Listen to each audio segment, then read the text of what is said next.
Enregistrement numéro 1. Voici ma fille Lisa, dont je vous ai parlé ce matin. Enchanté, mademoiselle. Installez-vous, je vous prie.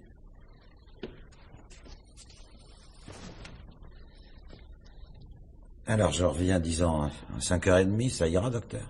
Parfaitement. Au revoir, monsieur Valli. Au revoir, docteur. Et merci 1000 fois.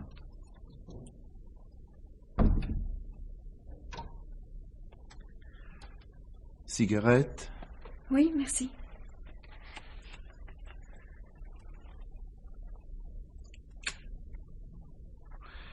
Ça vous ennuie d'être ici? Non, pas du tout. J'ai l'intention de collaborer. Je suis heureux de vous entendre parler ainsi. J'espère que nous deviendrons d'excellents amis. Je l'espère également. Ça vous dérange si je baisse les lumières? Je suis un peu fatigué et vous pourrez vous relaxer plus facilement. Voilà. Je m'assois ici, derrière vous.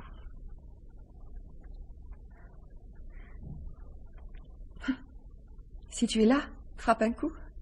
Vous avez un vif sens de l'humour, Lisa. Ce sera un plaisir de travailler avec vous. Malheureusement, je crois que nous n'aurons pas beaucoup de séances. Vous n'êtes pas vraiment malade. Non, docteur, vous vous trompez. Je suis très malade.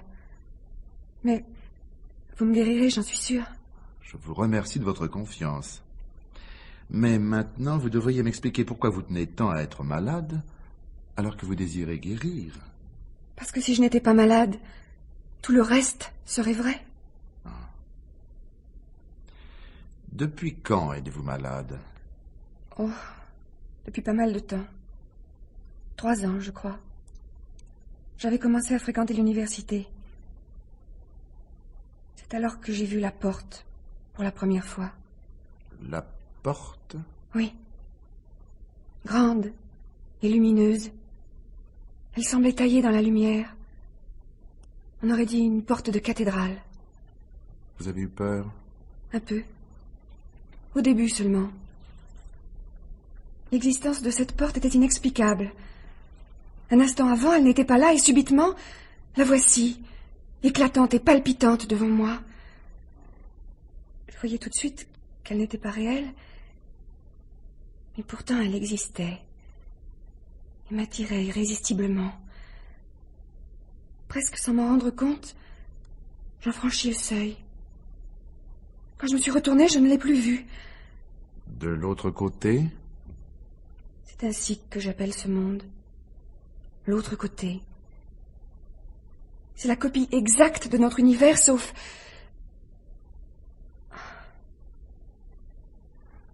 Une autre cigarette? Merci.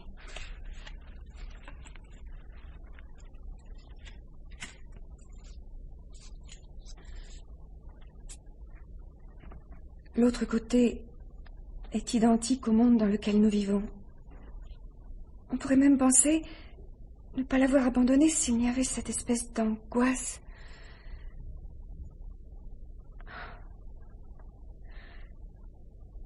Mais vous ne pouvez pas comprendre. Je sais. D'où provenait cette angoisse? De tout. Les gens, les choses. Il me semblait que je devenais folle. Je voulais revenir en arrière, dans notre monde, mais cela m'était impossible. La porte avait disparu dans mon dos. Plus tard, je me suis rendu compte que de l'autre côté, il n'y a pas de porte. Le retour s'effectue par hasard, sans raison. Et même, on peut ne plus jamais en revenir. Comment les gens pouvaient-ils vous inspirer une telle angoisse? C'est difficile à expliquer. Une sensation indéfinissable. Tous semblaient être comme des automates. Ils étaient eux, mais différemment. Ils évoluaient étrangement, d'une façon presque mécanique. Leurs visages étaient inexpressifs comme ceux de mannequins. Leur voix donnait l'impression d'être enregistrée sur un disque. Je rencontrai ma mère. Quelle horreur. En réalité, je m'en rendis compte tout de suite. Ce n'était pas ma mère, mais son double, là, de l'autre côté. Ses cheveux étaient comme de l'étoupe, ses yeux comme de la porcelaine. Le contact de sa main me fit frémir. Chaud mais pas humain. Je m'échappais de la pièce en hurlant, je me précipitais dans la rue. C'était un atroce cauchemar. Ça a dû être horrible. Cela a duré longtemps? Des heures et des heures, durant lesquelles mes parents me cherchèrent partout sans me trouver, évidemment. Quand je fus enfin de retour dans notre monde, ils me grondèrent sévèrement. Leur avez-vous raconté votre aventure? Comment aurait-il pu me croire? Je ne réussissais pas moi-même à être certaine de ne pas avoir rêvé. Cette histoire était tellement absurde. Pourtant, la chose se répéta quelques mois plus tard. Et puis encore et encore, toujours plus fréquemment. Je dus abandonner l'université pour un certain temps.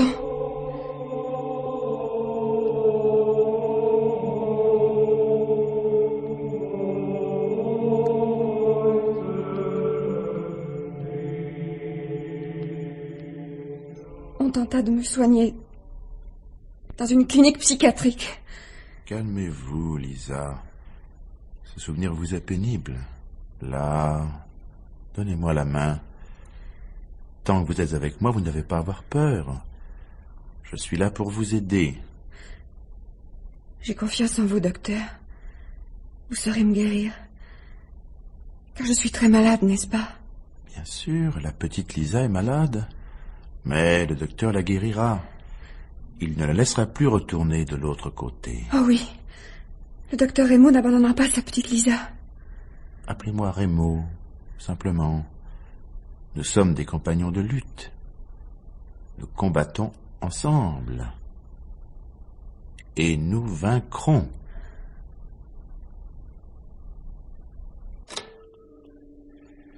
Cas évident de schizophrénie chez un sujet de 22 ans. Tonalité psychique oscillante. Pensée mobile et rapide. Difficulté d'adaptation. Sujet nerveux, introverti, timide, inhibé. Hallucination visuelle. Fuite de la réalité, mais conservation de l'intelligence formelle. Probabilité de guérison par la thérapeutique psychanalytique, 60%.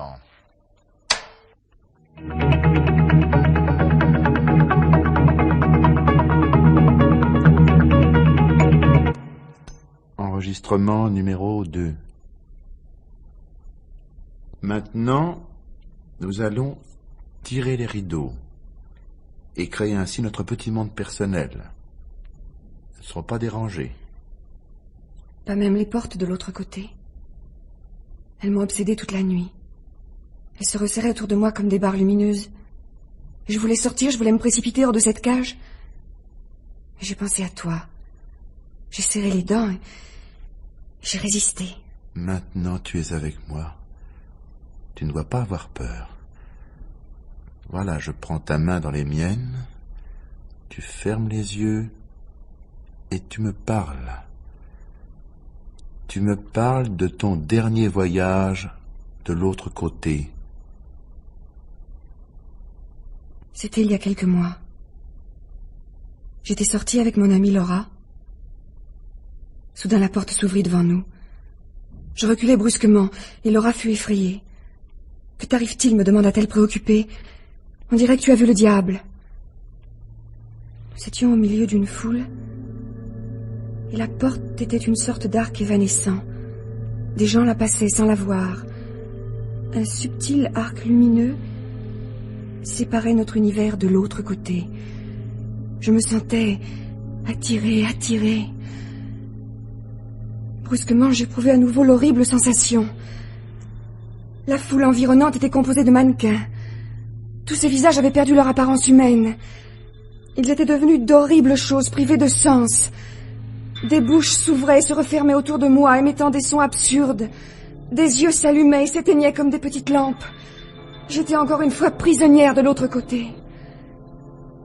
Près de moi, le double de Laura s'agitait comme une marionnette mue par des fils invisibles. Je pensais que mon cœur allait éclater, je suffoquais. Je me mis à courir en sanglotant pour fuir cette foule démoniaque. Je traversais des rues désertes, je m'appuyais contre le tronc d'un arbre, j'étais seule, de plus en plus angoissée. La foule inquiétante avait disparu. Mais les choses prirent soudain une puissance maléfique. Elles se jetaient rageusement contre moi. Les objets les plus inoffensifs, les plus tranquilles de notre univers quotidien étaient devenus des créatures autonomes, indépendantes, animées d'une vie secrète et hostile. Ils semblaient avoir tout oublié de leur fonction première pour ne chercher qu'à me nuire. Les chaises n'étaient plus faites pour s'asseoir, les automobiles pour rouler, les fenêtres pour s'ouvrir, les horloges pour marquer le temps. Ils avaient acquis une force mystérieuse et perverse, une volonté terrible, angoissante. Tout prenait une importance démesurée. Les choses s'affirmaient agressivement. Elles échappaient à mon contrôle, me fuyaient ou se ruaient sur moi comme des bêtes enragées.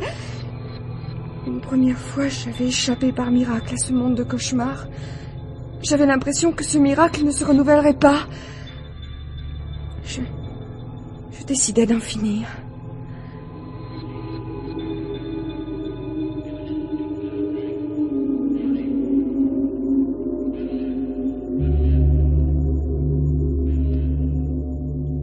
Je me dirigeais donc vers la maison. Je me coucherai après avoir avalé tous mes somnifères. Cette résolution me rendit une amère sérénité. Je ne resterai pas longtemps prisonnière de l'autre côté. Autour de moi défilaient des rues et des places, des lieux connus et pourtant terriblement étrangers, qu'un sinistre prodige transformait en un paysage d'horreur et de folie. Comme j'allais entrer chez moi, une brusque pensée m'immobilisa sur le seuil. J'allais inévitablement rencontrer mon double. J'étais une intruse. On ne me laisserait pas entrer. L'évidence de cette constatation m'effara.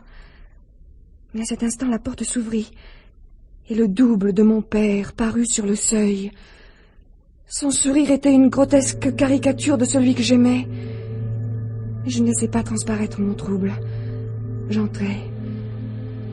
Je m'assis à table, face au double de ma mère, et soudain la lumière se fit en moi. Mon double n'existait pas. J'étais atterrée.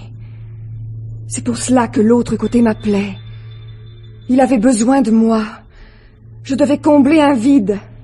Très probablement, je n'étais pas la seule personne que l'autre côté avait enlevée à notre monde. Combien d'individus disparaissent journellement dans des circonstances mystérieuses et finissent en réalité de l'autre côté, aspirés par autant de vides à combler. Cette pensée m'électrisa. Si je pouvais rencontrer là quelqu'un, prisonnier comme moi de cet univers cruel, quelqu'un qui m'aiderait à vivre, à fuir peut-être.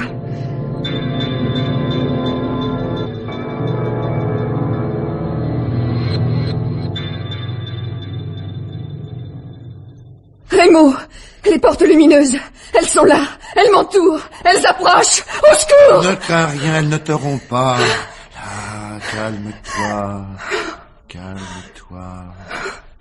Ferme les yeux. Là.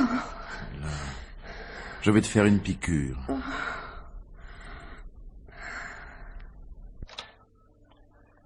Le sujet est la proie d'un système complexe d'illusions permanentes qui gravite autour d'un noyau fondamental de pensées délirantes d'origine paranoïaque. La patiente semble vivre comme menacée, dans la crainte constante de voir le monde se désagréger. La barrière psychique derrière laquelle s'abrite sa personnalité propre est au bord de la rupture.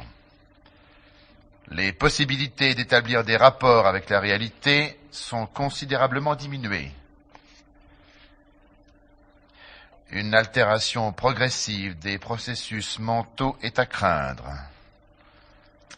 La fuite systématique du sujet à chacune de ces crises annonce déjà de nouveaux désordres. La probabilité de guérison grâce au traitement psychanalytique ne devrait pas être inférieure à 50%.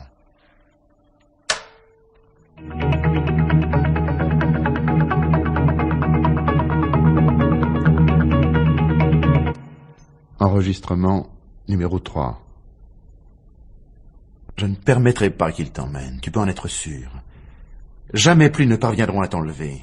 Cela te déplairait tellement de ne plus me revoir. Ça fait partie de tes obligations professionnelles. Et pourquoi dis-tu ça? Tu sais bien à quel point tu m'es cher. J'ai lu que la psychothérapie prévoit l'instauration d'un lien affectif très profond entre l'analyste et le patient. L'amour est-il aussi prévu? Tu m'aimes, Raymond? Tu peux aimer quelqu'un comme moi? Tu es une fille adorable, Lisa. Et mon cœur est fragile. Traite-le avec précaution. Serre-moi dans tes bras, Raymond. Fort. Comme ça.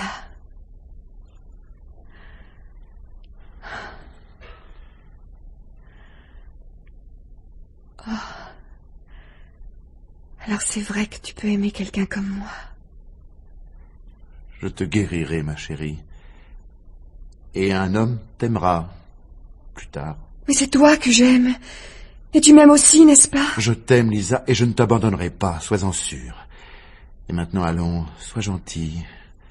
Détends-toi. Ferme les yeux et laisse tes pensées courir librement. Laisse-les s'épanouir comme des fleurs. Oui, Raymond. Mais tiens mes mains dans les tiennes, comme les autres fois.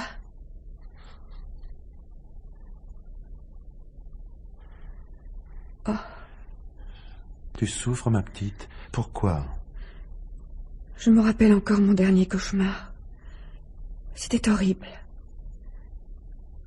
Il m'était impossible de me résigner à la perspective de ne plus revenir en arrière. Je me sentais peu à peu aspirée par ce monde inhumain. Je me sentais devenir comme les autres, un mannequin mécanique privé de sens. Les objets m'assaillaient de partout, me submergeaient, m'écrasaient. Je connaissais leurs secrets. C'est pour cela qu'ils me haïssaient. Je savais qu'ils avaient absorbé l'étincelle de vie d'un grand nombre de personnes. Les objets étaient devenus les vrais maîtres du monde. Je ne me résignais pas à abdiquer ma condition d'être humain pour devenir moi aussi l'esclave des choses. Mais je me sentais faiblir de jour en jour. Je devenais de plus en plus apathique, de plus en plus stupide. Je devenais comme les autres. Je croyais devenir folle de désespoir. C'est alors que je rencontrai Maria Dame. Maria Dame. Oui, une autre prisonnière de l'autre côté.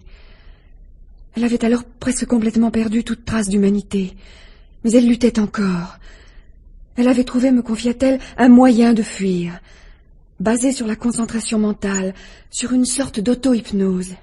Avait-elle pu l'expérimenter? Depuis des années, elle le perfectionnait, mais les choses interféraient sans cesse, créant des barrages psychiques. Maria Dame n'avait jamais réussi à les surmonter, mais elle était convaincue que nous y parviendrions en unissant nos énergies. Et ainsi, vous avez réussi à fuir.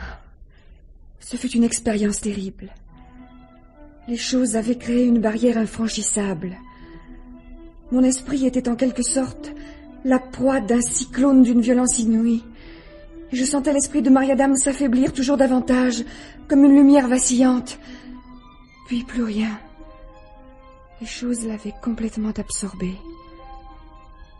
Après un temps qui me parut une éternité, je me souvins avoir franchi enfin le barrage. Ce fut comme si je m'éveillais d'un long sommeil. Un sommeil de plus de 3 mois. En quoi consistait précisément le système de Maria Dame? J'ai oublié complètement. Si je devais encore l'utiliser, je ne saurais pas par où commencer. Ce ne sera plus nécessaire. Tu oublieras l'autre côté comme on oublie un vilain rêve. L'autre côté n'existe plus. Tu comprends? Il n'existe pas. Il n'existe plus, parce que ton amour l'a détruit. Oui, Lisa, mon amour l'a détruit. Les éléments mis à jour au cours de cette 3e séance, outre qu'ils confirment le diagnostic formulé précédemment, laissent augurer une réelle possibilité de guérison. Le phénomène de transfert s'est produit avec une rapidité exceptionnelle. Les émotions ressenties dans un passé lointain sont à la base des complications affectives qui ont permis le développement de la névrose.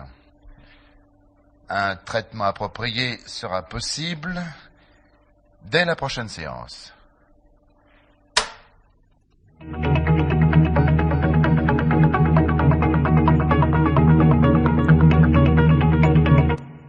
Enregistrement numéro 4. Veuillez vous asseoir, monsieur Valli.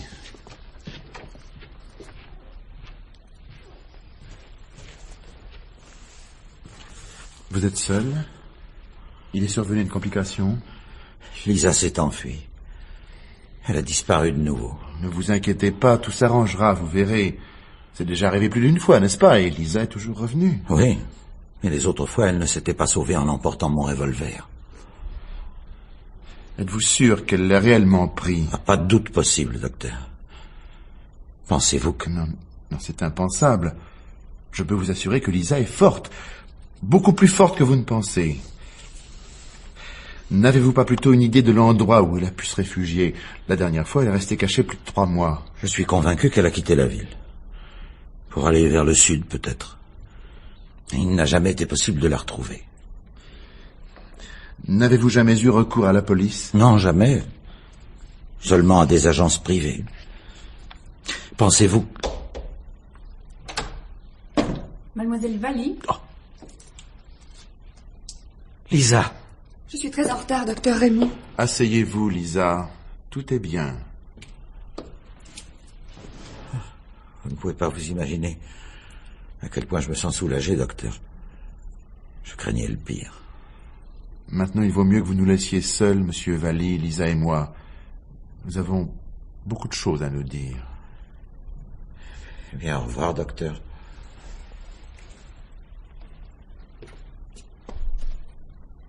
Au revoir, Lisa.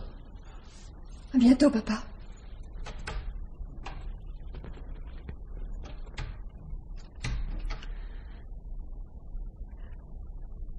Raymond, je t'en prie. Prends-moi dans tes bras et serre-moi fort. Ma petite fille. Mais ces beaux yeux la pleurent. Allons. Maintenant tu es avec moi. Tu es dans mes bras. Raymond, je suis folle, n'est-ce pas? Tu es quelqu'un qui voit des choses que les autres ne voient pas, Lisa. Autrefois, on t'aurait considérée comme une sorcière ou comme une sainte. Mais je suis sûre qu'elles existent, j'en suis sûre. Mais non, Lisa, ces choses n'existent pas. Nous existons, toi, moi et notre amour. Si elles n'existent pas réellement, je ne suis pas une meurtrière. Que veux-tu dire? J'ai tué ton double, Raymond. Ton double de l'autre côté. Je lui ai déchargé mon revolver en plein cœur. Je l'ai vu tomber et mourir, tout à fait comme un homme véritable. Pourquoi tu fais ça? Pour ne pas te perdre, Raymond. J'ai créé un vide pour toi aussi. Un vide qu'il te faudra combler. Lisa, secoue ces fantômes. Ta place est ici, dans ce monde, près de moi. Non, mon amour, pas ici. Désormais, nous appartenons à l'autre côté, tous les deux. L'autre côté n'existe pas. Cette fois-ci, tu la vois, toi aussi, Raymond, n'est-ce pas? Elle est grande et lumineuse. On dirait la porte d'une cathédrale. Elle approche lentement. Elle nous attire. Impossible de résister. Non, je ne veux pas, non. Ne la regarde pas. Ferme les yeux. Viens, Lisa, viens, fuyons. C'est impossible, Raymond. Les portes nous entourent de toutes parts. Nous ne pouvons plus fuir. Nous sommes prisonniers d'une cage de lumière. Mais cette fois-ci, je n'ai pas peur.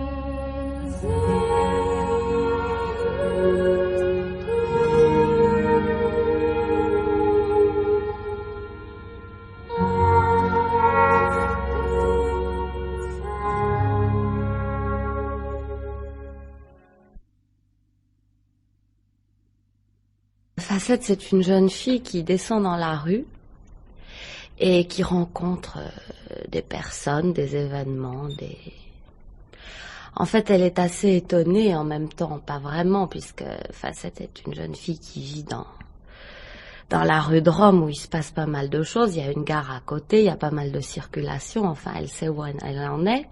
Mais elle sort d'un appartement un peu spécial où elle vit avec un petit garçon et une autre jeune fille qui porte aussi des noms Frêle. bizarres. Frêle est un garçon qui s'appelle Trop. Pourquoi ces noms? Oh, c'est des noms qui sont pas bien déterminés. Ils sont trop hauts parce que simplement le garçon est un peu grand et frêle et mince. Et frêle parce que c'est pas non plus quelqu'un, une jeune fille de... Pourquoi Facette? Facette parce que personne n'est simple. C'est-à-dire? C'est-à-dire que chaque personne possède en elle divers aspects et que, en ce qui concerne justement Facette, elle a deux vies bien distinctes, l'une dans la rue de Rome, et l'autre dans un appartement qui est tout près. J'ai écrit cette nouvelle en 1968, ce qui explique les mouvements de foule et les diverses choses qui s'y rattachent, et également le contraste qu'il peut y avoir entre des gens, disons libres, et d'autres gens qui le sont peut-être un peu moins. Qu'est-ce que vous appelez libre? Qui mènent une vie sans contrainte. En ce qui concerne Facette, c'est surtout une vie sans vêtements. Elle a l'habitude de vivre sans vêtements chez elle. C'est symbolique? Oui, bien sûr. Le fait de vivre sans vêtements entraîne d'autres choses. Et puis, évidemment, il faut avoir assez chaud pour pouvoir quitter ses vêtements chez soi aussi. En quoi la nouvelle est fantastique, pour vous? Elle est fantastique dans la mesure où elle est insolite. Où on ne rencontre pas tous les jours des personnes aussi, disons, en marge, et puis qui sont suivies par d'autres gens, une fois qu'elles descendent dans la rue.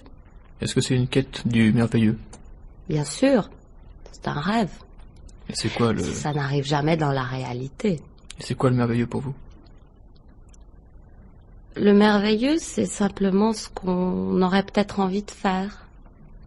C'est une question difficile à laquelle je peux pas répondre. Je crois qu'il vaut mieux écouter Facette.